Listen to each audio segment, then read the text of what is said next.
up. SYA. Sayona. God, these are dreaded words to read sometimes. Strategic review and operational update. What was our takeaway on the phrase? Is there ever a real good one of them that comes out? Not really. No. Maybe if the strategic review was in relation to your non-core project and you sold it for a lot of money, but no. No. Oh, mate, the big strategic review word, like that phrase, I think we even used that in our Deciphering Quarterly sort of series. To the translation for strategic review is sale process. I actually think it's not in this case, which is the exception, not the rule. And there's also a bit of deja vu to this story, which I'll get to shortly. I appreciate when you wrote deja vu there, you used the accents on the letters there. Was that automated? Absolutely auto-corrected. There you go. Very French regarding that. But like, regardless if it's when it's used to the sale process or not, it's certainly an admission that operations are not like going or performing as hoped. And in this case, we see Sayona's interim CEO and board. They visited NEL, the North American Lithium Project, and they've approved a 5-pillar strategy, which is consulting jargon for we're trying to fix this shit. Straight out of McKinsey, that one. Let's look at the key takeaways from this update from Sayona today. On the operations front, here's a phrase for you. Strong focus on cost management and resolving process limitations. So I'll put the cost management piece aside for the moment and focus on the process limitations. What are they? One, they talk about throughput being bottlenecked by the crushing circuit. And secondly, there's also some commentary in there about optimizing recoveries. And here's the deja vu piece of the story. Back in 2014, when this operation was owned by RB Energy and they were experiencing commissioning issues during ramp up, what did they talk about? Improving recoveries and debottlenecking volumes. So that must be a rock hardness issue. Like if the crushing is the bottleneck.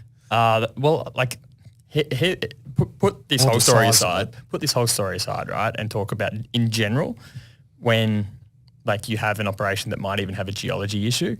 What do you talk about? You never talk about the geology issue. You talk about optimizing recoveries and debottlenecking production. They're the two levers you can talk about that give you hope. So, that you've got control over. Exactly. So just that's like a side comment, potentially not related to Sayona, but quite often when you have people talk about pulling those two levers, it's actually a geology issue as well. You can't say that though. Back to Sayona. So in RB Energy's case, right, I'll flash the announcement up. You can see there, highlighted production through the processing plant is now focused on improving recoveries and increasing volumes towards achieving commercial production levels. A month after that, RB Energy hired SGS to conduct an independent technical review which highlighted no fatal flaws. Side comment on this one, I do not understand how a technical review can be independent when the company is paying your bill. Just my 2 cents. So pretty much every report is never independent. In everyone is like an independent technical report. If it's commissioned by a third party, like a financier, and they're trying to figure out whether or not to invest in it, that's independent. That's independent. But if it's commissioned by the company who own the assets that they're riding on, that is, in my opinion, not independent. Yeah, I agree. That's a side point. A month after that, it was put on care and maintenance and ultimately ended up in receivership back then. This was 2014. Investors, I'm looking at this Sayona announcement today, and investors, they're still waiting on 2 deliverables that have been promised for a long time. One, they talk about this board renewal still being ongoing.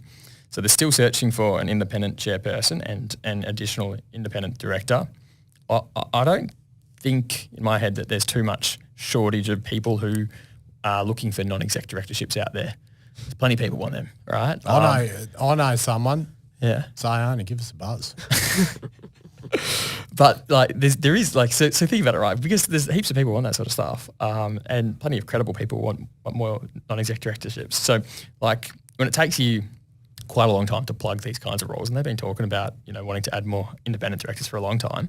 When it takes you so long to plug them, what does that actually say?